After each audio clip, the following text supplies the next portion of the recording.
কৃষক কার্ড বাবদ 1062,50,00,000 টাকা বরাদ্দের প্রস্তাব করছি। কৃষিকে জাতীয় সমৃদ্ধির প্রধান চালিকা শক্তিতে পরিণত করা, কৃষি খাতে মৌলিক যুগান্তর আনতে এবং প্রান্তিক জনগোষ্ঠীর দোরগোড়ায় 10টি সেবা পৌঁছে দিতে সরকার চলতি বছরের 1 বৈশাখ আনুষ্ঠানিকভাবে কৃষক কার্ড কর্মসূচি চালু করেছে।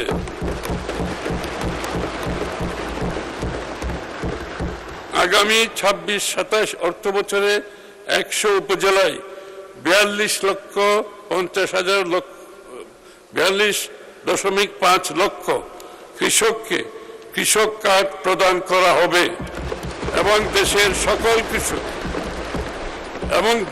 সকল কৃষককে পর্যায়ক্রমে কৃষক কার্ড প্রদান করার পরিকল্পনা রয়েছে।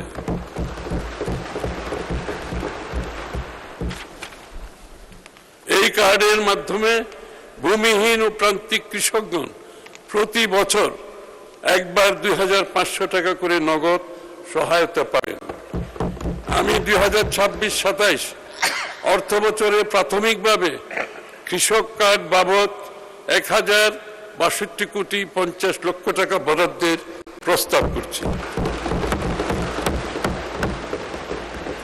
আমাদের নির্বাচনী ইশতেহারে ঘোষিত প্রতিশ্রুতি অনুযায়ী শস্য, ফসল, মৎস্য ও পশুপালন খাতে গৃহীত সর্বোচ্চ 10,000 টাকা পর্যন্ত কৃষি ঋণ সুদসহ মওকুফ কর্মসূচি ইতিমধ্যে বাস্তবায়ন করা হয়েছে